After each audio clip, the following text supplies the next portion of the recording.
အားလုံးပဲမင်္ဂလာပါရှင်မြန်ခရစ်တိုကနောက်ဆုံးရရှိထားတဲ့သတင်းတွေကိုတင်ဆက်ပေးမှာဖြစ်ပါတယ်ရှင်ပထမဆုံးသတင်းတွေပေါ်အနေနဲ့ AI သုံးဖို့ရှာစနစ်ဆိုတဲ့သတင်းနဲ့အတူ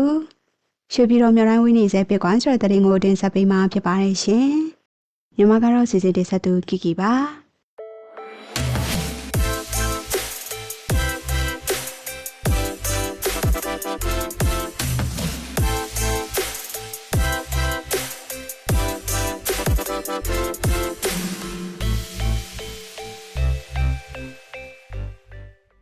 ါပထမဆုံးသတင်းတစ်ပုဒ်အနေနဲ့ AI သုံးဖို့ရှာစနစ်ဆိုတဲ့သတင်းကိုတင်ဆက်ပေးမှာဖြစ်ပါတယ်ရှင်။ AI ဆိုတာစာရေးခိုင်းဖို့ကိုရေးခိုင်းဖို့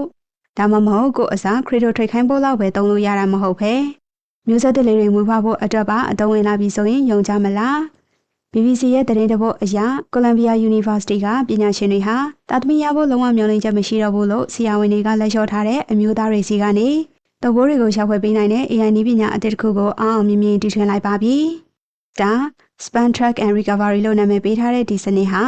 တာမန် lab test တွေမှာလူမျက်စိနဲ့ရှာမတွေ့နိုင်တဲ့အလွန်ရှားပါးလာတဲ့ span လေးတွေကို AI သုံးပြီးအသေးစိတ် scan ဖတ်ရှာဖွေပေးနေတာပါပဲ။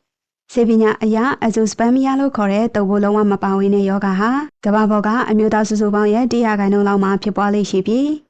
ကလေးမရနိုင်တဲ့အမျိုးသားတွေရဲ့10%လောက်ကဒီပြဿနာကိုရင်ဆိုင်နေရတာပါ။အခုဆိုရင်ဒီလိုအခြေအနေမျိုးမှာကိုယ်ပိုင်တွေးတာနဲ့ကလေးရဖို့ဆိုတာလုံးဝမဖြစ်နိုင်တဲ့အိမ်မက်တစ်ခုလို့ဖြစ်ခဲ့ပေမဲ့အခုခါမှာတော့ AI ကဒီအိမ်မက်တွေကိုလက်တွေ့အဖြစ်ပြောင်းလဲပေးလိုက်ပြီလို့ဆိုရမှာပါ2025ခုနှစ်မှာစတင်မိတ်ဆက်လိုက်တဲ့ဒီ Star စနစ်ရဲ့အလုပ်လုပ်ပုံကလည်းအတော်လေးမိုက်ပါတယ်။ sample တွေကိုသပင်မြင်လောက်ပဲတင်ခဲ့တဲ့ microfluidic ချစ်တွေနဲ့ဖြတ်တန်းစီစဉ်စေပြီး imaging system ကနေတစ်စက္ကန့်ကိုပုံမှန်300လောက်အထိအမြင့်ရယူပါတယ်။အဲဒီနောက်မှာတော့ machine learning algorithm ကနေအချိန်နဲ့တပြေးညီခွဲခြမ်းစိတ်ဖြာပြီးအမိုင်တရိုက်တွေတခြားဆက်တွေရဲ့ကြားမှာပုံနေတဲ့တုပ်ပိုးလေးတွေကိုအသေးစိတ်ရွေးထုတ်ပေးတာပါတုပ်ပိုးလေးတွေတွေ့ပြီဆိုတာနဲ့စက်ရုပ်ကမီလီစက္ကန့်ပိုင်းအတွင်းမှာပဲအမြန်ခွဲထုတ်ယူလိုက်တဲ့အတွက်အရင်လိုစက်နဲ့အရှင်ပြင်းပြင်းလှည့်ပြီးရှာတဲ့အခါဆဲရီပျက်စီးသွားတတ်တဲ့ပြဿနာကိုလည်းအပြေအဝကာကွယ်ပေးနိုင်ပါတယ်ဒီလိုနဲ့ရလာတဲ့တုပ်ပိုးကိုတော့ဖန်ပြွန်တရေဓာနည်းပညာနဲ့ဆက်လက်အသက်သွင်းပြီးကိုဝင်ဆောင်စေမှာဖြစ်ပါတယ် Columbia University Fertility Center ရဲ့ဒါရိုက်တာ Zeph Williams ကတော့ဒီနည်းပညာဟာအရင်ကကလေးရဖို့ဇာတ်သိမ်းသွားပြီလို့ထင်ထားတဲ့လူနာတွေရဲ့30%လောက်စီကနေအသုံးဝင်တဲ့ span တွေကိုရှာဖွေပေးနိုင်ခဲ့တယ်လို့ဆိုပါတယ်။ဒါဟာကျွမ်းကျင်သူ lab technician တွေလူကိုယ်တိုင်မျက်စိစုမတဲ့ရှာဖွေထားတာထက်အစာပေါင်း40ပုံမူထိရောက်ပြီး100% sensitivity rate အထိရှိနေတာပါ။ဒါသမီးလိုချင်လုံးအလွန်စူးစမ်းနေကြတဲ့ဇုံတွေအတွက်တော့ဒါဟာတကယ်ကိုအဖို့ဖြတ်မရတဲ့အရာတစ်ခုပါပဲ။လက်တွေ့သက်သေအနေနဲ့ကတော့ Klinefelter syndrome လို့ခေါ်တဲ့မျိုးရိုးဗီဇပြဿနာကြောင့်တုပ်ပိုးထုတ်လုပ်မှုလုံးဝမရှိသလောက်ဖြစ်နေတဲ့ဆမ်မြွယ်နဲ့သူဇနီးဖန်နယ်လော်ဖီတို့ဆောင်တွေဟာနှစ်နှစ်ကျော်ကြာစူးစမ်းခဲ့ပြီးနောက်မှာဒီစတာနည်းပညာရဲ့အကူအညီနဲ့အခု2025ခုနှစ်မှာပဲပထမဆုံးကိုဝင်ရရှိသွားခဲ့ပါတယ်။ကျွန်တော်တို့သိထားကြတဲ့အတိုင်းအခုလိုဆေးပညာလောကမှာ AI တွေနေရာယူလာတာဒါပထမဆုံးတော့မဟုတ်ပါဘူး။ပြီးခဲ့တဲ့ AB လတုန်းကဥပန်းရန်လိုခံမဏီကြီးကထုတ်ထားတဲ့ဆေးပညာသုံး ChatGPT ဟာတာမန်ဆရာဝန်တွေထက်ယောဂရှာဖွေရမှာပိုတာနေကြောင်းပြသခဲ့တယ်လို့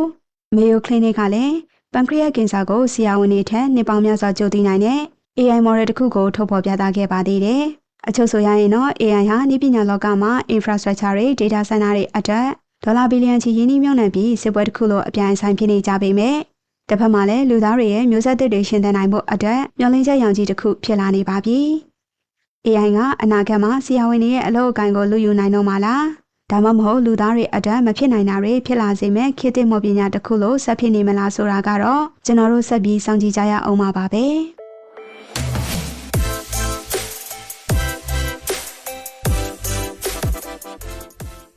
ဲနောက်တဲ့သတင်းပေါ်အနေနဲ့ရွှေပြည်တော်မြို့တိုင်းဝေးနေစေ Bitcoin ဆိုတဲ့သတင်းကိုတင်ဆက်ပေးမှာဖြစ်ပါတယ်ရှင်။ Stock share တွေနဲ့ crypto တွေကပြောင်းပြန်အချိုးကျနေပါပြီ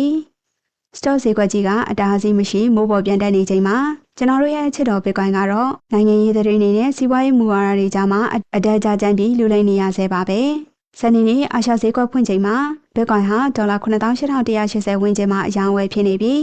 းဒေါ်လာ8,000 စံချိန်စီကိုနောက်တစ်ကြိမ်အာယူနေတာကိုတွေ့ရပါတယ်။တကယ်တော့ဗုဒ္ဓဦးနေ့တုန်းကအီရန်စစ်ရေးတင်းမာမှုသတင်းတွေကြောင့်ဈေးဟာဒေါ်လာ95,500အထိစောက်ထိုးကျသွားခဲ့ပေမဲ့အီရန်ကပါကစ္စတန်ကနေတဆင့်အပြည့်အခက်ရစရေးအဆိုပြုချက်ကိုအမေရိကန်စီပေးပို့လိုက်တယ်ဆိုတဲ့သတင်းကြောင့်ဈေးပြန်ရုံထွက်လာနိုင်ခဲ့တာပါဒီအပြည့်ရဲ့သတင်းကြောင့်ပဲကမ္ဘာ့ရေနံဈေးဟာ300ခန့်နီးပါးထိုးကျသွားပြီးတစ်စီကိုဒေါ်လာ102ဝန်းကျင်အထိပြန်ကျသွားပါတယ် ခရီဒိုဈေးကွက်ကစစ်တရင်တွေနဲ့ရင်တထိတ်ထိတ်ဖြစ်နေချိန်မှာရိုးရိုး stock share ဈေးကွက်ကတော့အတော်လေးကိုအခြေအနေကောင်းနေပါတယ်။နံပါတ်ကြီး tech company တွေရဲ့အမျက်ငွေစီရင်ခံစားတွေကောင်းမွန်နေတာကြောင့် S&P 500ဟာငါးဘက်ဆက်တိုက်အစိမ်းရောင်တွေပြပြီးတမိုင်းတခြားအမြင့်ဆုံးစံချိန်တစ်ကိုထပ်တင်သွားပါတယ်။ဒါအပြင် Nasdaq 100ကလည်းသူ့စံချိန်နဲ့သူရှိနေတယ်လို့အပိတ်က 3.2 ရာခိုင်နှုန်းတက်လာပြီးပန်တဂွန်ရဲ့လှုပ်ဝက် AI ကွန်ရက်စီမံကိန်းမှာပါဝင်ခွင့်ရလိုက်တဲ့ Oracle Company share တွေဆိုရင် 6.5 ရာခိုင်နှုန်းနီးပါးတောင်ဈေးခုန်တက်သွားခဲ့ပါတယ်။ဒီတစ်ပတ်ထဲမှာခရီဒိုလောကအတွက်အရေးပါတဲ့မူဝါဒရေးရာအပြောင်းအလဲတစ်ခုလည်းရှိခဲ့ပါတယ်။အဲ့ဒါကတော့ American အထက်လွှတ်တော်ကနေ Clarity Act ဆိုတဲ့ခရီဒိုဈေးကွက်ဥပဒေမူကြမ်းကိုတရားဝင်ထုတ်ပြန်လိုက်တာပါပဲ။လာပေါင်းများစွာကြာအောင်ခရီဒို company တွေနဲ့ဘဏ်လုပ်ငန်းရှင်တွေကြားလွန်ဆွဲနေခဲ့ရတဲ့ဒီဥပဒေကြမ်းအရစီဗကန်ထုတ်တဲ့ company တွေအနေနဲ့ရန်ငွေတွေသိမ်းထားရုံသက်သက်နဲ့အတိုးပေးတာမျိုးကိုတားမြစ်လိုက်ပေမဲ့ platform တွေပေါ်မှာတကယ်ဝင်ရောက်လှုပ်ရှားတဲ့ user တွေကို reward ပေးတဲ့အစီအစဉ်တွေကိုတော့ဆက်လက်ခွင့်ပြုပေးလိုက်ပါတယ်။ဒီသတင်းထွက်ချင်းမှာပဲဆွေးနွေးပွဲတွေမှာအဓိကပါဝင်ခဲ့တဲ့ Coinbase ရဲ့ Chief Legal Officer ဖြစ်သူ Paul Grewal ကအခုလို reward တွေပေးလိုက်တာဟာcrypto platform တွေပေါ်ကတကယ်လှုပ်ရှားမှုတွေကိုအတိအမှတ်ပြုရရောက်လို့သူတို့အနေနဲ့အပြေအဝထောက်ခံကြောင်းချက်ချင်းပဲကြေညာခဲ့ပါတယ်။အခုဆိုရင်ဒီဥပဒေကြမ်းဟာအထက်လွှတ်တော်ဘဏ်လုပ်ငန်းကော်မတီမှာဆက်လက်ဆွေးနွေးဖို့လမ်းပွင့်သွားပြီဖြစ်ပြီးအတည်ပြုပြီးရင်တော့ Treasury နဲ့ CFTC ကနေအသေးစိတ်စီမင်းတွေရေးဆွဲဖို့တနည်းလောက်တော့အချိန်ယူရအောင်ပါပါ။ဒါဆိုရင်အခုလက်ရှိ Bitcoin ဈေးတက်နေတာရောဘာကြောင့်ပါလဲ။ Zero Stack ရဲ့ CEO ဖြစ်သူ Daniel Rice Faria ကတော့ဒါဟာခရီဒိုဈေးကွက်ရဲ့အားနည်းချက်ကြောင့်မဟုတ်ပဲ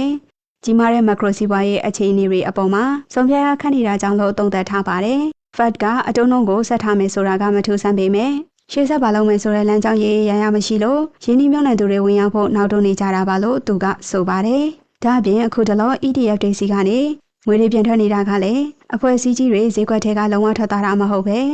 အခြေအနေကိုစောင့်ကြည့်ပြီးငွေတွေပြန်ထည့်ဖို့ကိုစောင့်ကြည့်နေကြတာဖြစ်နိုင်ကြောင်းသုံးသပ်ထားပါတယ်။ဒါကြောင့်ဥပဒေရေးရာစစ်မှန်ရေးရာနိုင်ငံရေးရာအခြေအနေတွေပြန်ကောင်းလာပြီးငွေတွေသာပြန်ဝင်လာမယ်ဆိုရင်တော့ Bitcoin ဈေးကချက်ချင်းဆိုသလိုပြန်တက်လာနိုင်ပါတယ်။လောလောဆယ်မှာတော့ Bitcoin အပြင်ကျန်တဲ့ coin အကြီးတွေဖြစ်တဲ့ ETH ကဒေါ်လာ2310 XRP ကဒေါ်လာ 1.39 နဲ့ Solana ကဒေါ်လာ 84.5 ခွန်အတီးတီးရှိနေပြီးတပတ်လုံးမှာအတက်အကျသိမ့်မရှိပဲငြိမ်နေပါတယ်။ဒါပေမဲ့ထူးထူးခြားခြားအနေနဲ့ Dogecoin ကတော့တပတ်အတွင်း10ရာခိုင်နှုန်းနီးပါးပြန်တက်လာပြီးဒေါ်လာ 0.105 ကိုရောက်လာတယ်လို့ Future Open Interest ကလည်းဒီနှစ်အတွင်းအမြင့်ဆုံးကိုရောက်ရှိသွားတာတွေ့ရပါတယ်။ဒါကြောင့်လာမယ့်အပတ်အတွက်ဈေးကွက်အခြေအနေကဒီတစ်လလုံးဖြစ်ပျက်နေတဲ့ပုံစံအတိုင်းပဲဆက်သွားဖို့များနေပါတယ်။ Bitcoin အနေနဲ့ဒေါ်လာ 9800 အထက်ကိုပြပြတတ်ဖောက်ထွက်နိုင်ဖို့ဆိုရင်American ဗဟိုဘဏ်စီကရှင်းလင်းတဲ့မူဝါဒအပြောင်းအလဲ